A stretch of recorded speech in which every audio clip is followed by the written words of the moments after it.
Hey y'all, thanks for stopping by. So there's been a lot of commentary over the last couple of days about what's going on in Eastern Europe right now. The ongoing conflict between Ukraine and Russia. And I'm not someone who is going to tell somebody that, don't speak on a subject. I think it's important that, especially when it comes to our, like public figures, personalities, things like that, that they do voice their opinions, because if they have bad opinions, then their audience will know. And that's what we had something happen last night. TJ Kirk, the amazing atheist, went on a bit of a tirade yesterday on Twitter, losing his mind about what he claims are war-hungry people who are supporting the conflict because they support Ukraine and their defensive efforts. Now, when it comes to his positions, it seems like the main reason he's behind all, saying what he says is because he's very, very no borders, which I can understand that. There comes a point when you have that kind of mentality where you have to realize that while that is your ideal and while that is something you would like to strive towards in how you live your life, unfortunately, that is not the world we live in. You can push towards those goals, but when problems are happening in our world, you have to look at these problems with it seems weird to say real world ideals, but just to look at them with a level of, I suppose, understanding of what exactly is going on versus what you would like it to be.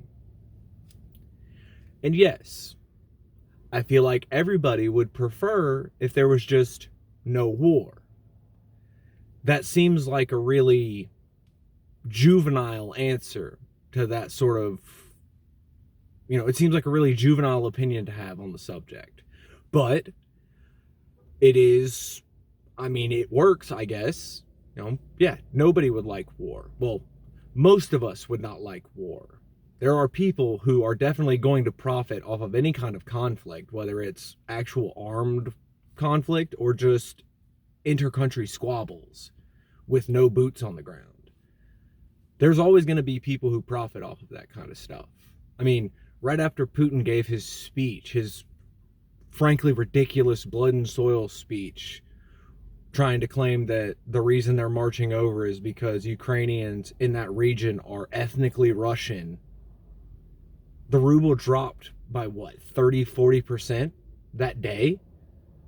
There are people who absolutely made millions on that doing Forex trading. I have no doubt about that.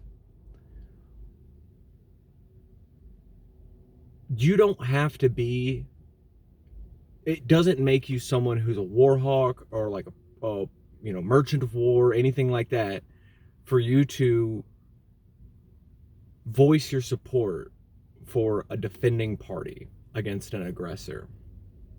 That doesn't make you pro-war. If anything, that makes you pro-defense. Frankly, that's something I thought that everybody would agree on. If you're being attacked, you should defend yourself. I figured that would be both sides of the aisle. Yes, everyone agrees on that if someone aggresses on you, you should do everything in your power to stop it and neutralize that threat. But apparently, it would be better to just, I don't know if the other option is just lie down and take it, or if the other option is just, because really what it seems like to me with what he was saying is it's kind of this whole, well, we don't live over there, so we shouldn't comment on it at all. There's an air of truth to that. If you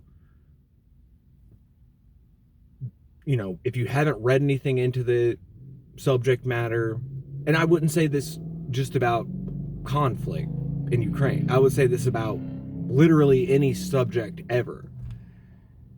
If you aren't well read into what's going on, obviously, yeah, maybe read a little more before you try commenting on something.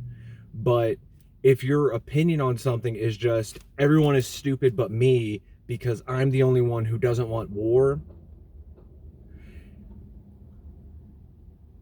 forgive the language, but you're a fucking moron. Nobody wants there to be open conflict. Nobody wants to see children dying.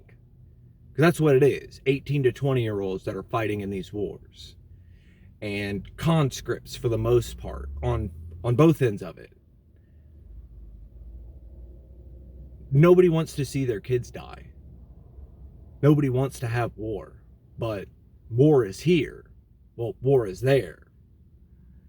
And there's clearly an aggressor and a defender.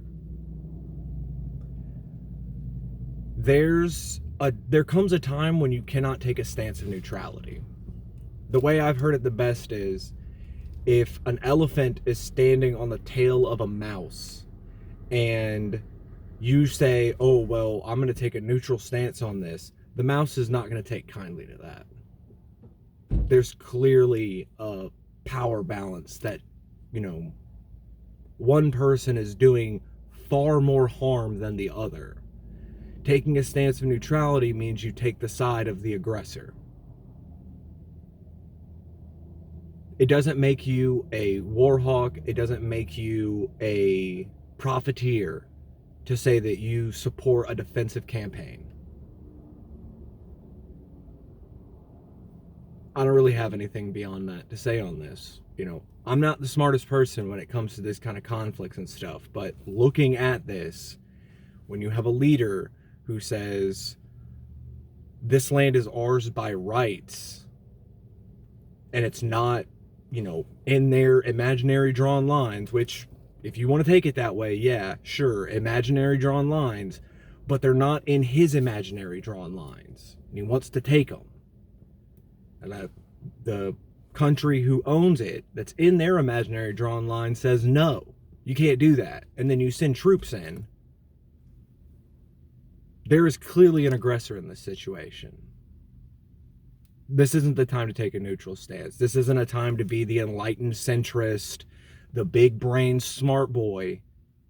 It's okay to just say, Putin bad. Aggression bad. Yeah, it's okay to say that. You're not a bad person for saying you should defend yourself. You'll have a good day.